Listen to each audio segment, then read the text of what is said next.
My brothers and sisters, let me be honest with you. The hardest person you'll ever have to fix is yourself. We ask Allah to change our lives, but we keep repeating the same habits that are destroying us. We want peace, but we feed our minds with noise. We want success, but we refuse discipline. Every time something goes wrong, we look around for someone to blame, yet the real enemy is often within. Before you fix your job, your marriage, or your future, you must fix your mind. Because when the mind is sick, life becomes chaos. But when the heart turns back to Allah, everything else falls into place. So today, listen closely. These are not soft reminders. They are 8 brutal Muslim rules that will shake you, test you, and if you live by them, they will rebuild you from the inside out. 1. Stop blaming others. You are responsible for your own soul. The first rule, my brothers and sisters, is perhaps the hardest to accept, yet the most powerful to live by. Stop blaming others for the mess in your life. We spend so much time pointing fingers outward that we forget to look inward.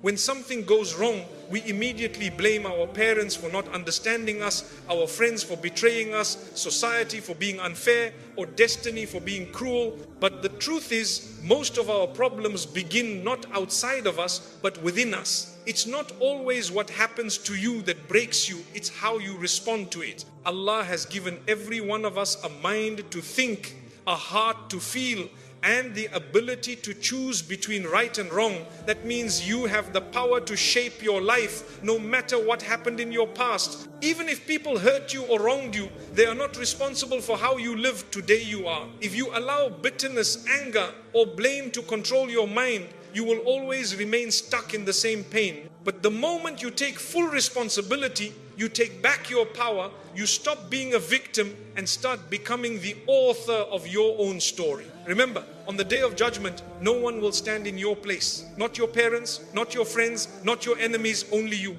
Your excuses, your complaints, and your stories will not save you. What will matter are your choices, your actions, and the sincerity of your heart. Allah is not asking you to be perfect. He's asking you to be responsible. So start small. Take responsibility for your salah, for the words you speak, for the way you treat others, for how you spend your time. Don't say, I can't change because life is unfair. Say instead, I will rise because Allah is just. When you stop blaming and start owning your actions, you'll notice something incredible. Your peace begins to return. Your heart becomes lighter. Your thoughts clearer. Your connection with Allah stronger. Because the moment you fix your accountability before Allah, your entire life begins to shift toward peace. That's how transformation begins, not by changing the world, but by changing yourself. Clean your heart before you clean your image. My brothers and sisters, one of the biggest mistakes people make today is spending all their time trying to look pure, while their hearts are filled with darkness. We polish our image on social media. We speak with kindness in public. We wear the right clothes, but inside we carry jealousy, pride, hatred, and bitterness. The truth is, Allah does not look at your face or your wealth. He looks at your heart and your actions. We live in a time where reputation matters more than sincerity, where people care more about appearing good than being good. But what value is there in pretending to be righteous when your heart is filled with envy toward others? You might fool people, but you can never fool Allah. The diseases of the heart, arrogance, greed, jealousy, anger, and hypocrisy are far more dangerous than physical illness, because they kill your soul slowly without you even realizing it. The Prophet Muhammad, peace be upon him, said,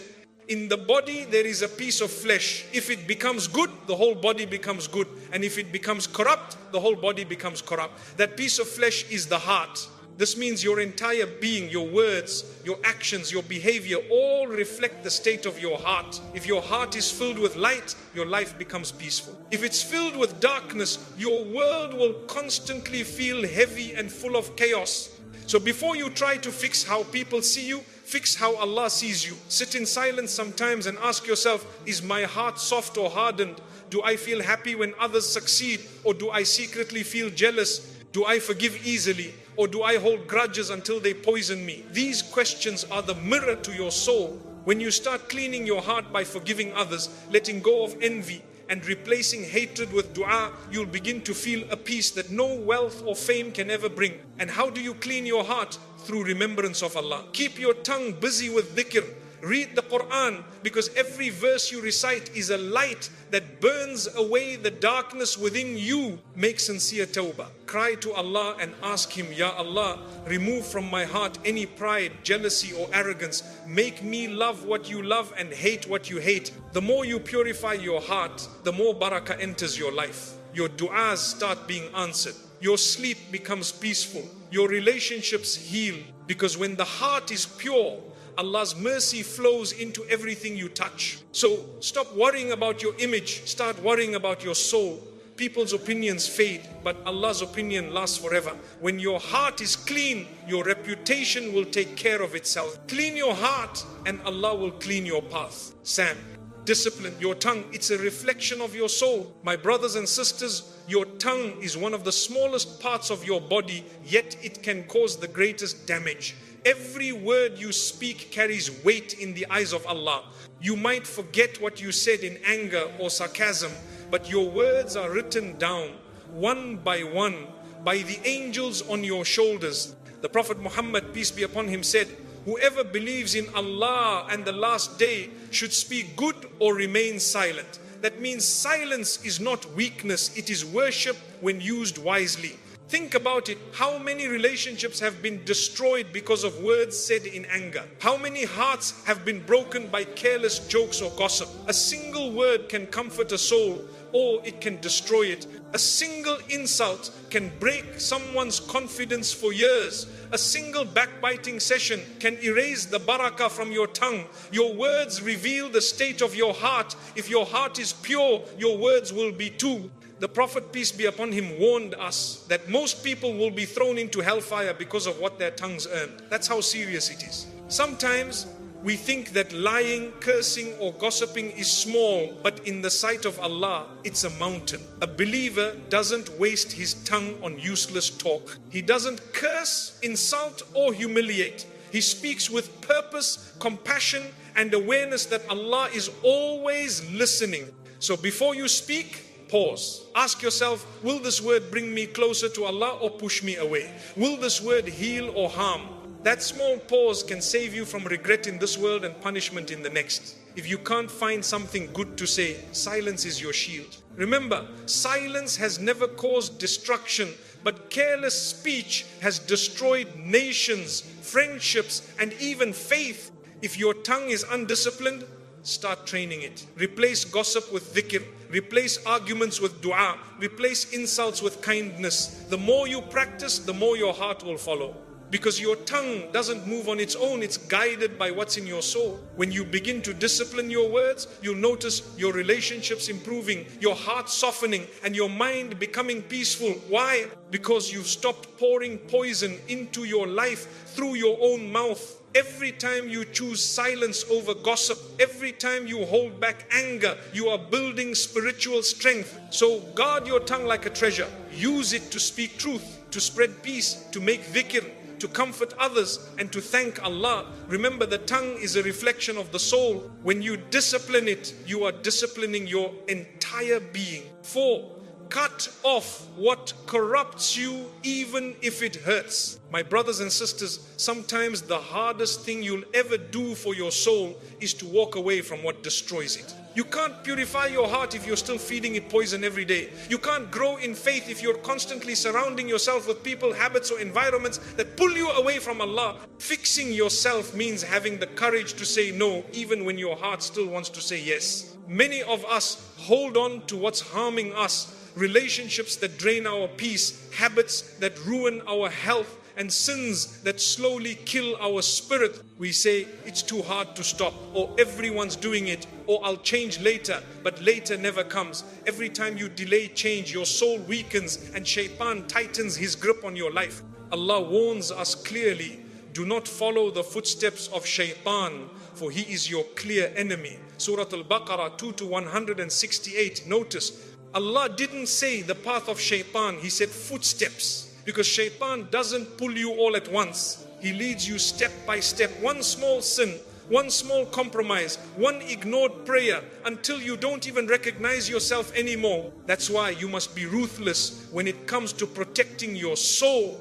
Cut off what corrupts you, even if it hurts. If a friendship constantly drags you into gossip, backbiting, or disobedience, walk away. If a habit wastes your time and fills your heart with guilt, end it. If your phone, music, or entertainment keeps you away from dhikr and Quran, replace it. Remember, when you let go of what displeases Allah, He replaces it with something far better. You might cry today for what you lost, but you will thank Allah tomorrow for what He gave you instead. Peace, clarity, and strength. Detachment doesn't mean you're cold or heartless. It means you love Allah more than your comfort. It means you trust that what He forbids can never truly benefit you, no matter how good it feels in the moment. Every sin gives pleasure at first, but pain later.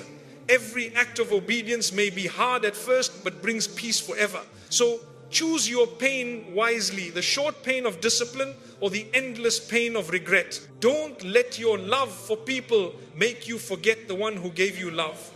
Don't let your desire for pleasure make you forget the one who created pleasure. Don't let your fear of loneliness make you forget the one who is always with you. When you cut off what corrupts you, it will hurt. Yes, you'll feel emptiness, sadness, and confusion.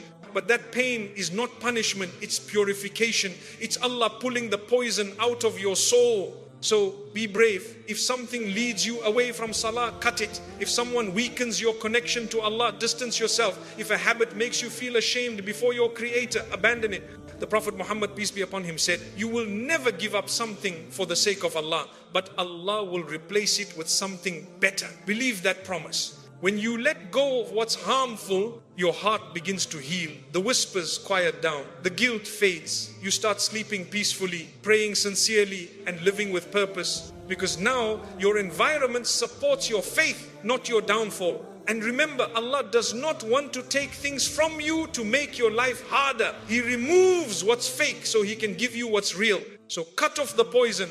Walk away from darkness. Even if it hurts, walk, because that pain will pass, but the peace that follows will stay forever. 5. Stop waiting for motivation. Build discipline.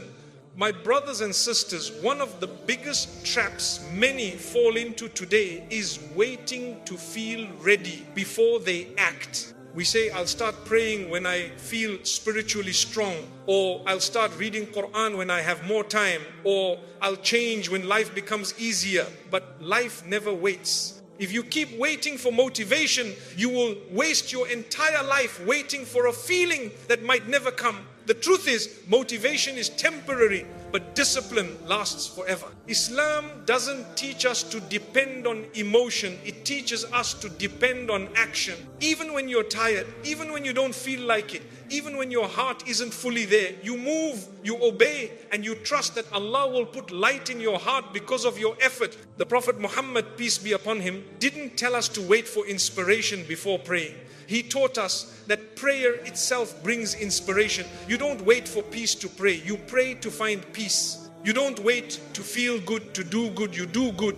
And Allah puts barakah in your soul. We live in an age that glorifies comfort and feelings. People think they need the perfect mood, the perfect playlist, or the perfect setup before doing anything meaningful. But faith isn't built on feelings, it's built on discipline. If you only worship Allah when you feel like it, you're serving your emotions, not your Lord. Real strength is when you obey Allah even when your nafs resists. That's when your soul grows. That's when your heart begins to taste true iman. Discipline means waking up for Fajr even when you're sleepy. It means lowering your gaze even when no one's watching. It means being kind when your ego wants to respond with anger. These small acts of self-control are not just habits, they are victories of your soul over your desires. Every time you push yourself to obey Allah when it's difficult, you are rewriting your destiny. You're proving to yourself that your spirit is stronger than your excuses. And remember, Allah doesn't expect perfection, He expects effort. The Quran says, and those who strive in our cause, we will surely guide them to our paths. Surah Al-Ankabut 29 to 69.